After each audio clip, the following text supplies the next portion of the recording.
Hello दोस्तों hello दोस्तों, एक बार फिर मैं लेकर के आया हूँ हमारी 10 question series class 12th English subjects की।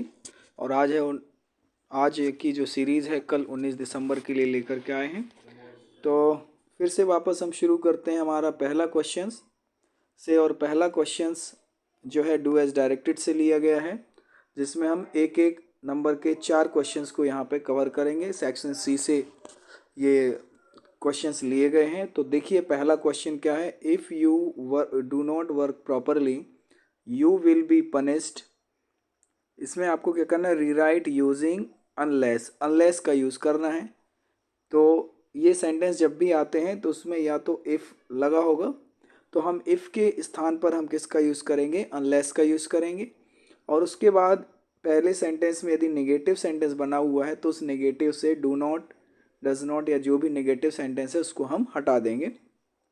तो देखिए हमने क्या किया, इफ़ के स्थान पर हमने अनलेस का यूज़ किया और उसके बाद हमने नेगेटिव सेंटेंस को हटा दिया और हमने आगे सेंटेंस लिखा अनलेस यू वर्क प्रॉपरली, और कॉमा लगा करके बाकी का सेंटेंस जैसा है वैसा ही लिख दिया, यू विल बी पनिश्ड। इस तरह से हमने पहले सेंटेंस का आंसर कर लिया। क्वेश्चन नंबर सेकंड देखते हैं क्या है। Sita does not sing, Sita does not dance. Rewrite using neither nor, यानी नाइदर नॉर का यूज़ करना है। इसको हम नीदर नॉर भी कह सकते हैं। तो नीदर नॉर में भी बस क्या करना है, हमको समझना है कि नीदर नॉर में हमेशा सेंटेंस पॉजिटिव होता है, यानी हम नेगेटिव सेंटेंस का यूज़ नहीं करते। तो इसमें देखिए दोनों ही सेंटेंस नेगेटिव हैं। डज नॉट इधर भी आया है, डज नॉट इधर भी आया है। हम क्या करेंगे, Sita neither sings nor dances. Sita neither या नीदर सिंग्स नॉर डांसेस, इस तरह से इसका आंसर हो जाएगा। अब हम थर्ड क्वेश्चंस की ओर बढ़ते हैं। तो he is too weak to stand. Rewrite using so that का यूज़ करना है। तो सबसे पहले हम क्या करेंगे कि ही इज़, टू की जगह पे हम सो का यूज़ करेंगे। तो ही इज़ सो वीक, इसके बाद हमें टू को हटा करके दैट लगाएंगे और उसके बाद यहाँ पे जो सब्जेक्ट है उसी सब्जेक्ट को हम इधर पर लिखेंगे, he can not stand. Okay, आगे बढ़ते हैं हम। तो अभी तक हमने जो है क्वेश्चन 1, क्वेश्चन 2, क्वेश्चन 3 कर लिया है। अब हम क्वेश्चन 4 की ओर चलते हैं। तो the man is my English teacher, the man is wearing a black coat. Rewrite using who का यूज़ करना है। तो हम क्या लिखेंगे, देखिए द मैन और द मैन दो चीज़ें हैं। तो हम यहाँ से शुरू करेंगे।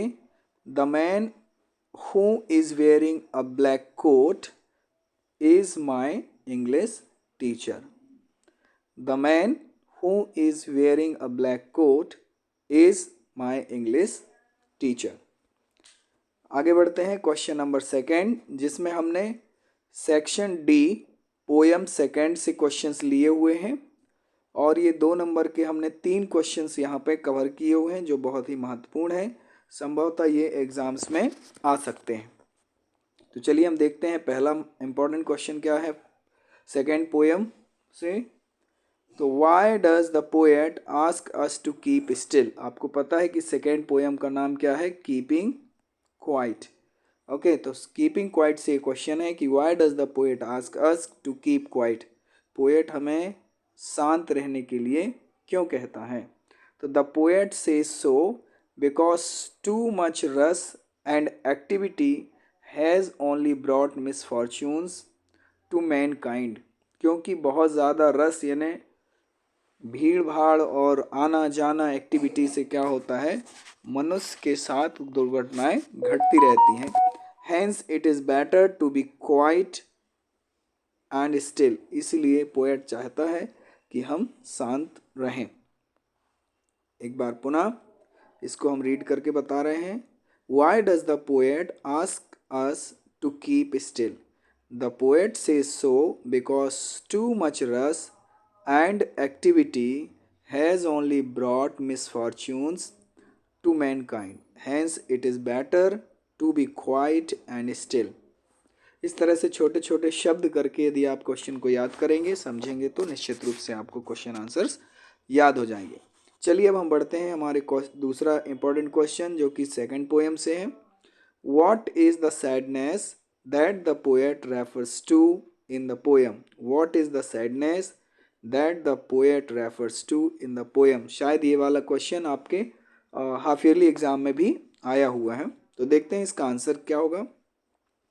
The sadness that the poet refers in the poem is that man's sadness which is formed out of his own action and thoughts. यानी ये जो सैडनेस है वो किसकी सैडनेस है? मैंस सैडनेस है, मनुष्य की ही सैडनेस के बारे में पोएट ने यहाँ पे बात की है।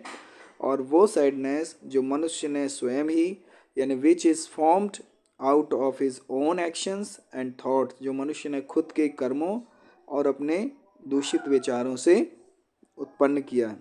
It is quite ironical that man who understand so much fails to understand himself and his actions। यहाँ पे कवि यह कहना चाहते हैं कि मनुष्य, यह बहुत ही व्यंग्यात्मक है कि मनुष्य जो सारी चीज़ों को जानता है वह स्वयं के बारे में जानने में असफल है। ओके, इन दिस वे हमने दो महत्वपूर्ण प्रश्न जो है पोएम के कर लिए हैं। अब हम बढ़ रहे हैं तीसरे प्रश्न की ओर। तो चलिए देखते हैं तीसरा क्वेश्चन है। तीसरा क्वेश्चन है, What will counting up to 12 and keeping still help us to achieve? जैसा कि आपको पता है कि इस पोयम में कवि ने कहा था कि हम 12 तक काउंट करेंगे और उसके बाद सभी लोग क्या हो जाएंगे? शांत हो जाएंगे। तो इससे हमें क्या फ़ायदा है और क्या हमें उपलब्धि मिलेगी, ये क्वेश्चन है। इसका आंसर क्या होगा? देखिए, counting up to 12 and keep still help us to start our activities in a nice way. यदि हम कुछ देर शांत होकर के और फिर हम कोई एक्टिविटी शुरू करते हैं तो ये क्या होगा? इससे हमारी शुरुआत बहुत ही अच्छी होगी। Okay, so counting up to 12 and keeping still help us to start our activities in a nice way. We can also feel the mature understanding among us. इससे हम आपस में मैच्योर अंडरस्टैंडिंग भी महसूस करेंगे। इसके बाद हम देखते हैं क्वेश्चन नंबर सेकेंड, जो कि सेक्शन डी पोएम से 3 नंबर के क्वेश्चंस को कवर किया गया है। यहाँ पे हम इस पोएम के वे 2 महत्वपूर्ण प्रश्न को सॉल्व करेंगे जो 3 नंबर में पूछे जा सकते हैं। तो देखिए पहला प्रश्न क्या है? Right the central idea of the poem keeping quite. Keeping quiet का सेंट्रल आइडिया हमको क्या करना है? यहाँ पे कीपिंग क्वाइट का सेंट्रल आइडिया लिखना है। तो चलिए हम बढ़ते हैं आंसर्स की ओर।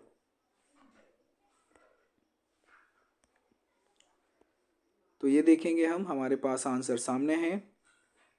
क्वेश्चन था कि right the central idea of the poem keeping quiet. Okay, तो सबसे पहले कोई भी पोएम की अगर सेंट्रल आइडिया पूछा जा रहा है, किसी भी पोएम का अगर सेंट्रल आइडिया पूछा जा रहा है, तो आपको क्या करना है कि सबसे पहले आपको उस पोएम का नाम लिखना है और उस पोएम के पोएट का नाम लिखना है। ये बहुत, इससे आपकी क्या होगी? एक लाइन लिख जाएगी और साथ में जो वैल्यूअर है, जो कॉपी चेक करने वाला है, उसको ये पता होगा कि नहीं इसको कुछ आता है।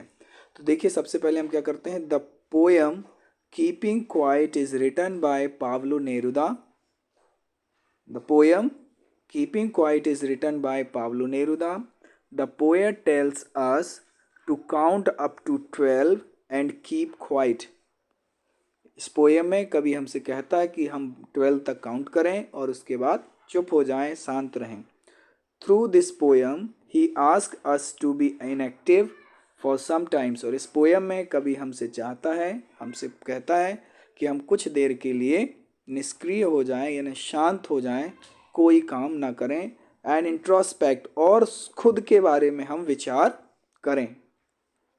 It will provide us inner peace, जिससे हमें आंतरिक शांति प्राप्त होगी।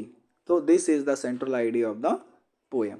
तो central idea of the poem में मोस्टली क्या लिखना होता है कि पहला तो ये कि पोएम का नाम, पोएट का नाम, और उस पोएम में पोएट हमसे क्या कहना चाह रहा है उसके बारे में हमको लिखना होता है। क्वेश्चन नंबर सेकंड देखिए, do you think the poet advocates total inactivity and death? क्या कभी इस बात के बारे में हमसे कह रहा है कि हमें टोटल इनएक्टिविटी हो जाना चाहिए, मतलब हमें निष्क्रिय हो जाना चाहिए, हमें कोई काम नहीं करना चाहिए डेथ के जैसे? तो नहीं, no, I don't think the poet advocates total inactivity and death. मुझे नहीं लगता कि पोएट जो है इस तरह से टोटल इनएक्टिविटी और डेथ की ओर इशारा कर रहा है। He just wants to be avoid thoughtless and harmful activities. नहीं, कभी सिर्फ यह चाहता है कि हम जो है थॉटलेस, ऐसे विचार जो हमारे लिए नुकसानदायक हैं या ऐसी एक्टिविटी जो हमारे लिए हार्मफुल हैं, उन्हें ना करने के लिए कहता है। ओके, तो एक बार फिर से इसका आंसर हम देखेंगे। No, I don't think the poet advocates total inactivity and death. He just wants to avoid thoughtless and harmful activities। अब हम क्वेश्चन 4 की बात कर रहे हैं। तो क्वेश्चन 4 में हमने सेक्शन बी से लिया है, जो कि 4 नंबर का एक महत्वपूर्ण क्वेश्चन है, सेक्शन बी में आता है। तो देखते हैं क्या है वो महत्वपूर्ण क्वेश्चन। तो you are cultural secretary of your school. आप अपने विद्यालय के सांस्कृतिक सचिव हैं। राइट अ नोटिस, एक आपको सूचना लिखनी है, informing about the book fair, यानी आपके विद्यालय में पुस्तक मेला लगने वाला है, उसके विषय में आपको एक नोटिस बनानी है। Is going to held in your school. Okay, इसमें क्या है, ये जो लिखा हुआ है, हमने देखा कि बहुत सारे बच्चे इसमें सेम यही आंसर लिख रहे हैं, तो ये आंसर नहीं है। एक्चुअली में एडवाइस दी गई है कि टीचर विल राइट देमसेल्व्स, कि टीचर जो है इसको लिख करके बच्चों को सिखाएंगे कि हाउ टू डिज़ाइन और write notice on other some topics. इसके अलावा और भी कई टॉपिक्स में नोटिस लिखे कैसे जाते हैं। तो नोटिस का जो फॉर्मेट होता है वो टीचर्स बच्चों को क्लास में लिख करके और वो आपको क्या करेंगे, समझाएंगे। तो इस तरह से देखिए हमने ये क्या किया है, हमने एक नोटिस का फॉर्मेट ऐसी बातों ही बातों में हमने बना दिया। तब देखिए क्या होता है, नोटिस का फॉर्मेट क्या होता है उसको हम समझते हैं। सबसे पहले हम देखेंगे कि हमें एक इस तरह का एक बॉक्स बना लेना है जो कि एक नोटिस बोर्ड के जैसे होगा। ऊपर हमें स्कूल का नाम लिखना है, फिर हमें नोटिस लिखनी है, उसके बाद नोटिस किसके बारे में है वो हमें हेडलाइन लिखनी है। साइड में इधर पे हमको डेट लिखनी है, जिस डेट पे हमने ये नोटिस इशू किया है, और उसके बाद हमारी नोटिस का क्या मैसेज है, किस लिए हम मैसेज देना चाह रहे हैं, जिसमें हमें डेट, टाइम और स्थान लिखना महत्वपूर्ण होता है। और उसके बाद हम लास्ट में जो है यहाँ पे जिसने नोटिस लिखी है, जैसे कल्चरल सेक्रेटरी ने लिखी हुई है उसके लिए कहा गया, तो हम उसका नाम इधर पे लिखेंगे। तो इस तरह से ये पूरा फॉर्मेट है आपकी नोटिस बनाने का। तो इस फॉर्मेट के हिसाब से टीचर्स जो है क्या करेंगे, इसके अकॉर्डिंग कि टीचर्स जो है बच्चों को बोर्ड में नोटिस लिखा करके समझाएंगे कि नोटिस बनाते कैसे। हालांकि चलिए देखते हैं कि हम इस नोटिस को कैसे बनाएंगे। तो क्वेश्चन समझ में आ गया होगा। अब हम देखते हैं कि नोटिस कैसे बनाना है।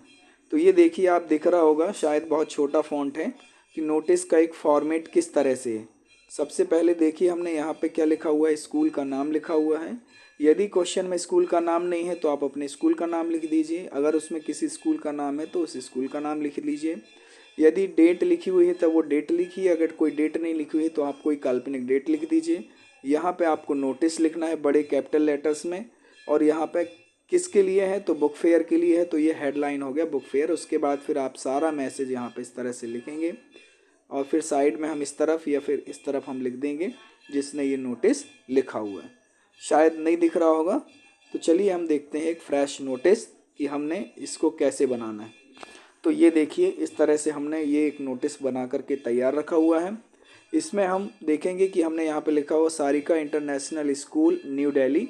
यहाँ पे हम अपने स्कूल का नाम लिख सकते हैं, फॉर एग्जांपल जैसे government higher secondary school Bandi station, इसका भी नाम लिख सकते हैं। Government higher secondary school Tewari भी लिख सकते हैं, government higher secondary school Bahoriband, government higher secondary school Katni, government higher secondary school Dhimarkheda, जो भी गवर्नमेंट हायर सेकेंडरी स्कूल बिजराहोगढ़, गवर्नमेंट हायर सेकेंडरी स्कूल आपका रीठी, बड़वारा, कटनी, जो भी है, यानी जो भी आपका स्कूल का नाम है। यदि क्वेश्चन में स्कूल का नाम नहीं दिया है तो यहाँ पे हम स्कूल का नाम लिख सकते हैं। इसके बाद हमें क्या करना है, इधर साइड में हमें डेट लिखनी है। और ये जो नोटिस अभी यहाँ साइड में हो गया, उसको आपको पता है कि हमने फॉर्मेट में बताया है कि इधर पे हमको क्या लिखना है, नोटिस लिखना है। और इसको कोशिश करिए कि आप कैपिटल लेटर में ही नोटिस लिखेंगे और सेंटर में लिखेंगे। इसके बाद ये देखिए बुक फेयर लिखा हुआ है, तो इसको हम यहाँ पे हेडिंग में कैपिटल लेटर से ही हाईलाइट करते हुए हम यहाँ पे लिख देंगे बुक फेयर। इस तरह से ये कंप्लीट हो जाएगा। इतना आप लिखेंगे। और इधर पे नीचे जिसने ये बनाया हुआ है, जैसे सपोज इसमें सेक्रेटरी, कल्चरल सेक्रेटरी के लिए लिखा हुआ है, तो आप कल्चरल सेक्रेटरी यहाँ पे लिखेंगे और अपना नाम लिखेंगे। यदि आप इतना करते हैं तो आपको 2 नंबर मिलेगा। और अगर आप ये बॉडी सही लिखते हैं, यानी ये जो मैसेज है ये अगर आप सही लिखते हैं तो इसमें आपको 2 नंबर मिलेंगे। टोटल आपको 4 नंबर इसमें मिल सकते हैं। ठीक है, तो चलिए अब हम देखते हैं कि इसको हमको कैसे करना है। ये आप वीडियो में देख पा रहे होंगे। तो चलिए हम शुरू समझाते हैं। सबसे पहले इसमें हमने लिखा हुआ है Sarika international school new Delhi. इसके बाद फिर हमने क्या किया, यहाँ पर डेट डाल दिया। ये नोटिस उठ करके कहाँ जाएगा, इधर पे आ जाएगा। ये बुक फेयर हम यहाँ पे लिख देंगे। इसके बाद हमने क्या लिखा है, देखिए, this is organising, the school is organising a book fair on 26 January in the school auditorium. Okay, इसको स्पॉन्सर्ड कौन कर रहा है, मतलब किसके अधीनस्थ जो है ये कार्यक्रम किया जा रहा है। कोई कंपनी करा रही है या हमारा विद्यालय ही स्वयं कर रहा है। तो ये लाइन आप चाहें तो नहीं लिख सकते हैं, कोई दिक्कत नहीं है। अगर ये डिफ़िकल्ट लग रहा है तो यहाँ तक आप ख़त्म कर दीजिए, यहाँ तक मत लिखिए इसको। फिर इसके बाद लिखेंगे there will be books of all kinds, यानी हमारा जो पुस्तक मेला है उसमें सभी प्रकार की किताबें होंगी। ये मीनिंग्स यदि आपको ज़्यादा बड़ी लग रही है तो इसको आप छोड़ दीजिए। आप लिखिए कॉमिक्स लिख लीजिए, नोवेल्स लिख लीजिए, ठीक है ना, कॉमेडी बुक्स लिख लीजिए, एजुकेशनल बुक्स लिख लीजिए, हिंदी बुक्स, इंग्लिश बुक, इस तरह से आप किताबों के नाम लिख लीजिए, etcetera. All are invited to visit and buy the books at discounted price, यानी सभी को आमंत्रित किया जाता है कि इस पुस्तक बाज़ार मेला में आप आएंगे और घूम जाएं, साथ में कुछ किताबें खरीदना चाहें तो किताब खरीदें, वो भी एट डिस्काउंटेड प्राइस में, यानी भारी छूट के साथ। The timing for the fair is from 9 AM to 8 PM, यानी सुबह 9 बजे से लेकर के शाम को 8 बजे तक ये फेयर रहेगा। इन द इवनिंग, यानी शाम तक। ठीक है, ओके। तो इस तरह से ये हो गया। वेन्यू हमने लिख लिया कि स्कूल ऑडिटोरियम में लिख लिया, टाइम हमने लिख लिया, और डेट हम यहाँ पे डाल सकते हैं कि तो ये लिखा हुआ है 26 जनवरी को ये होना है। फिर किसने ये नोटिस बनाई है, तो ये हो गया कि सौरभ, बुक क्लब सेक्रेटरी, या फिर हम यहाँ पर लिख सकते हैं cultural secretary of the school.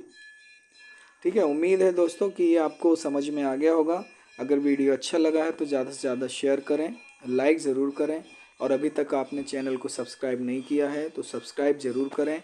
उम्मीद है कि आप यदि इसी लगन के साथ पढ़ते रहेंगे और इसकी थोड़ा सा प्रैक्टिस ज़रूर करें। वीडियो सोने के टाइम पे ज़रूर देखें। यदि जब आपको नींद आ रही हो तब ये वीडियो चालू करके देख लेंगे तो उम्मीद है कि आपका सोने का समय जो है उसका उपयोग हो जाएगा और आपका ये इंग्लिश रिवीजन भी हो जाएगा। Thank you so much. मिलते हैं हम अगले वीडियो में, तब तक के लिए बाय बाय।